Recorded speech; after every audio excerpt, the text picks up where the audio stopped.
think we've got some lessons that all of humankind could learn today from indigenous people on the planet. So that's really what I'm going to try to address tonight, is the lessons that we can learn. But before I do that, I'll say a song, Zoya Ha, Yuchi Ha, Kadane Adane. Introduce myself properly. Good evening. My name is Dan Wildcat. I'm a Yuchi member of the Muskogee Nation. And really honored to be here. It is an honor to be here. I do wish I had more time to stay and sort of just wander around. But what I'm going to try to do in a very short time is tell a very complicated story. And it's complicated because the world we live in is very complicated.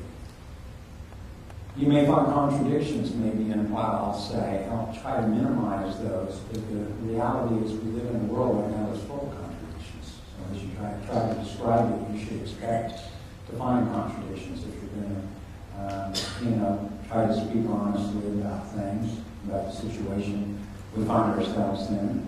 And so I found out there's a great advantage to speaking honestly, and that is that, I can honestly be wrong. And I can expect some of you to correct me if you feel I'm wrong, and encourage you to do so. I'll start with the story. I think it's a good one. Some of you in this room have probably heard it. Some of your relatives up, I think, in British Columbia, some of the Coast Salish people that are on up along the coast on the other side of that nation-state boundary between Canada and the United States. Our people didn't make those boundaries; those were made by, colonial governments. But there's a story, and I believe it. I've been told that it came from the Nishnawbe people when they were going through their land settlement claims acts, which were taking place as late as the 1980s. And the story goes like this: the tribal council was holding a meeting right before they were going to go to the provincial courts for their major hearing on their land settlement claims act.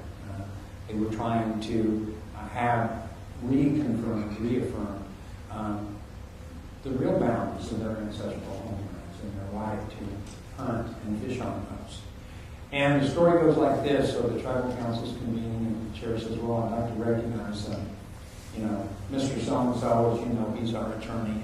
He was a really well-paid attorney, not native, but from Montreal or Quebec, And he got out and briefed the tribe and said, well, we've got this big hearing, it's really going to be important, and I've got an expert witness I've lined up.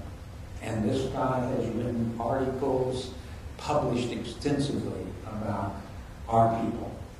And the tribal council kind of looked around and said, okay, well, who is this expert? And so he said, well, this is Dr. So-and-so, Jean-Pierre, so-and-so of University of Quebec. And they all looked around and go, we don't know this person. And he says, oh, don't worry, he's an expert on you. He's written books, he's written articles, he's got encyclopedia entries, and I'm even told that in the summer of 1968, he spent 3 months on your reserve. He's an expert. And the tribal council, of course, they looked around and said, no, we don't think so. He's not our expert. He's not going to be our expert in this. And they said, well, who's the witness going to be? They said, well, we have a gentleman who's lived his whole life on our ancestral lands. From the top of the mountains, fish the rivers, track the rivers, under the forest, clear down to the coastal estuaries. He knows our ancestral homelands. And he is our expert witness on how we've interacted with the lands, the plants, the animals, how we fish, how we track, how we hunt. And the attorney says, well, you're paying me a lot of money to give you the best advice I can. I think this is a mistake. Has this person ever been in court before? He said, well, not to our knowledge. He only goes to town like once a month to get some supplies, some coffee, and, maybe some bacon, eggs or something. He lives a pretty simple life. And he says, I don't think this is a good idea. This is a really high-powered courtroom setting. He says, can you speak English? He says, yeah, you can speak English. And he says, okay, I'll give you my advice. You don't have to take it. So the day the provincial hearing comes up, and the way the story goes, it sort of unfolds like this. They call the witness, and this judge sees this little old man get up from the back. Now that I think about it, how ironic it was standing in a courtroom, right? It never occurred to me until just now. Telling a story about a courtroom in a courtroom. So you can imagine a little old man sitting right back there, and the judge is sitting out there, and says, "Bailiff, call the witness." And this little old man gets up, and the judge says, "Wait a second, now, before you swear this man in, bailiff, I want him to approach the bench." I want to talk to him. So he says, "Sir, would you approach the bench?" And he says, "Sir, do you know why you're here?" He said, "Yes." He said, "Would you like a translator? I will provide you a translator if you need one." He said, "No, I speak pretty good English." And he says, "And do you have any questions about the proceedings while we're doing this?" He says, "No." He says, "Okay, well, take the witness and swear him in." So the story goes like this, Raise your right hand. "Do you swear to tell the whole truth, nothing but the truth, so help you God?" And the man kind of thought a minute and looked at the bailiff and goes, "No."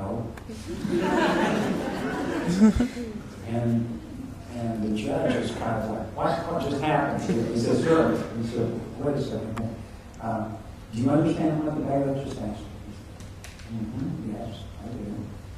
And he said, "Would you like a translator? Are you sure you don't need a translator?" He said, "No, I don't need a translator." And he said, "Okay, well, bailiff, let's try this another time." I don't know how I remember. "Let's try this one more time." So try it one more time. Raise your right hand. "Do you swear to tell the whole truth, nothing but the truth, so help you God?" The little man thought again, and this time he looked directly at the judge and said, "No, I can't do that." And the judge just threw his hand back and says, "All we're asking you to do is to tell the truth." And the little man said, "No, that's not what you asked me. You asked me to swear if I could tell you the whole truth." And he said, "I can't do that. I can only tell you what I know." That, to me, is one of the most instructive points about indigenous knowledge systems and why wisdom goes hand in hand with humility. And we would do well in modern academia if we could recombine wisdom with humility.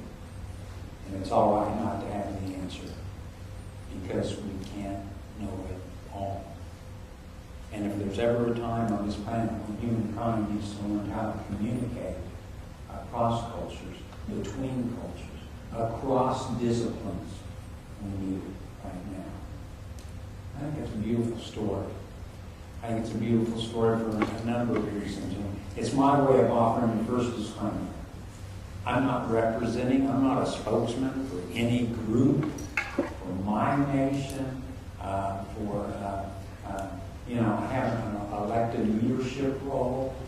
I'm going to speak as a Yuchi man, as a Yuchi scholar, and I will speak honestly. It means I might be wrong, and I'm welcome to correct me if you think I'm wrong.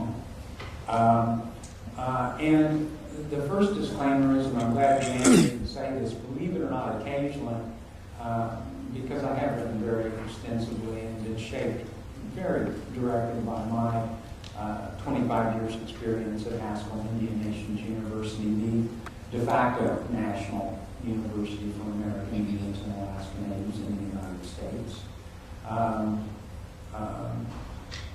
People will get up and say, "Well, we've got Dan Wildcat here, and he's an expert on American Indians." And I always just cringe when someone says that. There is no such thing. There are no experts on American Indians. We have over 500 nations. We have dozens, tens of dozens of Alaska villages that are part of the corporation, Alaska Native Corporation system. Just on my campus, I checked right before I left. We have our enrollment's down a little this year. We usually have about 1,000 students on campus. It's a small campus, but they come from all over the United States. We've got about 850 students this semester, but get this, from 35 states, including Alaska, representing 149 indigenous nations. First Nations of this land. It's like being at the United Nations of Indian education.